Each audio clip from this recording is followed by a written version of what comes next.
recognized for 5 minutes. Thank you. Thank you very much, Mr. Chairman. I, too, would like to express my condolences to the Terry family. The district I represent includes Brownsville, where the family of Special Agent Jaime Zapata reside as well, and they're going through some pain similar to what you guys are going through, very possibly as a result of ill-conceived policies by the ATF. I did have a couple of questions for the gentleman here from the agency, and we appreciate your courage in testifying, and want to assure you that I think I speak for the bulk of this committee that we really appreciate your courage in coming out. We would certainly be a bad thing if there were to be any repercussions. My question is, as in your testimony you were talking about, you would follow the straw buyer from the gun store and it would stop. Did y'all ever go beyond the first handoff of that weapon to trace them to where they were going? Go ahead. Sir, not really, no. Many a times what we would do is we would have the information beforehand where they would call the FFL and say, hey, we're coming by to pick up 10 or 15 of these AK variant rifles, at which time the FFL would notify the case agent and we would begin the surveillance. We would often go to the straw purchaser's house and catch him before he leaves there, catch him as he meets an individual at a car wash or gas station. But you didn't follow that individual to move it up the chain. So if you were out to make a case against people higher up in the chain, wouldn't the next logical step have been following the gun, the next step? That would be very logical, sir. After he purchased the firearms and delivered them to another parking lot, and Special Agent Costa and I took pictures of them taking them out of one vehicle, putting them in another, yet we had to follow the straw purchaser back to his house while we knew the guns were headed the other way on the highway. I cannot tell you the logic behind that either. And you mentioned go ahead. Did you have something to add? Yes, sir. We were given direction by either the case agent or the group supervisor. We were literally pulled off of surveillances when we would make requests. After a straw purchase exchange had taken place, we requested, hey, this is a good opportunity to seize the firearms from an unknown person, plus we get to identify that unknown person, plus we might be able to move up the chain, and we were told point blank, time and time again, absolutely not, no. All right. So I apologize for going so fast. I have limited time. You say you built at one time, you built a tracking device from stuff you bought at Radio Shack, and then you had one out of the thousands of weapons, you had one that the agency provided for you that ran out of battery. Is that correct? To my knowledge, there was just the one, yes, sir. Yeah, so if you were trying to track guns, wouldn't a logical way to do that be embed some sort of tracking device either in the gun or its packaging? Sir, when the statement is made that we were trying to track these firearms, what that means is we were tracing them once they were recovered in the last crime they were utilized. Right, but if you're trying to make a case, this is going up to the Mexican drug cartels and is involved in multiple murders and potentially bringing bigger charges against these straw men for being part of a conspiracy, you'd want to see everybody involved in that conspiracy. Most definitely, sir. And what I would have done, I would have landed on these straw purchasers, and before long, I would have had that information for you. All right. So let me ask you this. The policy we have, just following them and then quitting, do you see any rationale behind that? Could you come up with any reason we were stopping when we were stopping?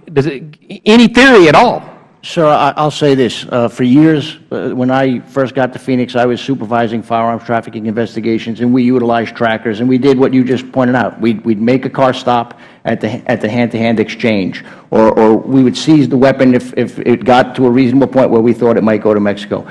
To answer your question, I've sat on many times to try to figure out what the logic would be to let these firearms go to Mexico, and I can't think of a single logical reason why this strategy would work. And you're not aware of any cooperation with the Mexican authorities or any of our intelligence agencies that might be tracking these beyond Mexico or anything? I think if we were tracking them, we wouldn't see the tragic results we see when these guns get traced back from murder scenes. And were you doing anything to identify these weapons other than recording the serial numbers, for instance, test firing them and gathering ballistics information or anything else? Sure, no. The firearms are being sold and, like I said, in most instances taken out of the country. I know that once the Mexican government takes possession of them, our assets in Mexico go examine them and I'm not exactly sure. And, I mean, you work on the border. You realize Mexico takes bringing guns into their country pretty seriously. I mean, just taking a shotgun to Mexico to go bird hunting is an experience. Yes, sir. So this is something our friends, our allies, and our neighbors would be very concerned about, and we didn't bother to inform them. We did not. Thank you very much. Thank you, Mr. Chairman.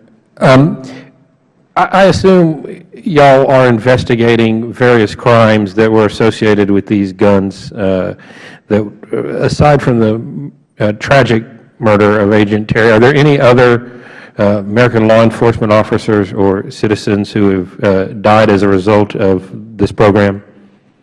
Congressman, I can't accept the premise of the question. I don't know that any particular murder can be attributed to this program. I think that assumes a lot of facts, and I'm just not equipped to deal with that. So I can't answer the question because I can't accept the premise. All right, let's talk. You heard the testimony this morning of the agents saying that there was some sort of strategy that we would allow these guns to move up the chain of command with the rather nebulous goal of snaring a drug cartel.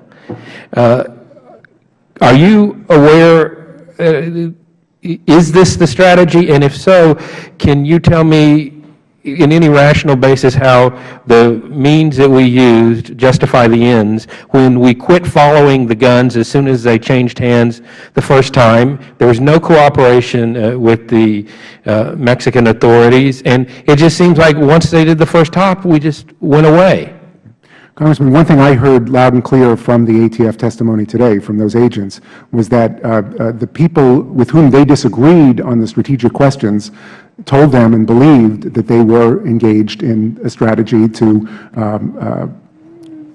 topple a significant transnational gun trafficking operation. If the strategy was flawed, then individuals should be held to account and the strategies should be improved. But I did hear that everybody had the goal of stopping illegal gun trafficking to Mexico. Well, to me, it just doesn't seem, it seems like the next step is you follow the guns all the way. The actions that appear to have been taken don't seem to make any relationship to the strategy at all. But I've got a couple other questions, so we're gonna leave that on.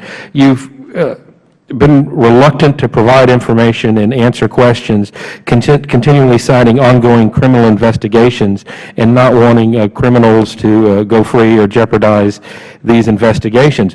But my understanding, I'm a lawyer, my understanding of our justice system is that the defendant is entitled to all exculpatory evidence. So if we've got something that will help the defense, we're obliged to turn it over. So it seems like that y'all I'll go ahead and turn it over to us so we can finish our investigation and meet your legal obligation to any defendants in this case for full disclosure. Well, Congressman, we're certainly going to meet our constitutional obligations to the defendants. I would note that when the committee interviews potential trial witnesses, you're creating material that wouldn't otherwise exist that may be used to impeach witnesses at trial. I mean, we're after the truth, and regardless of whether it comes out in front of this committee or comes out in front of a trial, shouldn't matter. Let me go on. You also say that there's some concerns with releasing information to us that would jeopardize other investigations and other strategies and programs. Is that correct? Yes. Would you be willing to provide a briefing to all or some of this committee on a classified basis about those? I think you sensed a lot of anger. I'd go so far as to say anger from this community, this committee, that our government is engaged in what we perceive to be a reckless operation. Even if in a classified manner, you could assure us you guys aren't so far off the reservation that there's a problem, I think it would go a long way to stemming some of the, for lack of a better word, adversarial conversations that are going on here. I hear you, Congressman. First of all, we'd be pleased to brief the committee. We have briefed the committee and will continue to do so. It should not be adversarial. I want to emphasize this. We share the committee's concern about the matters that you heard about this morning. We are not adversarial to you in this. We are trying to get to the bottom of this ourselves. And I'll yield my remaining 30 seconds to the chair.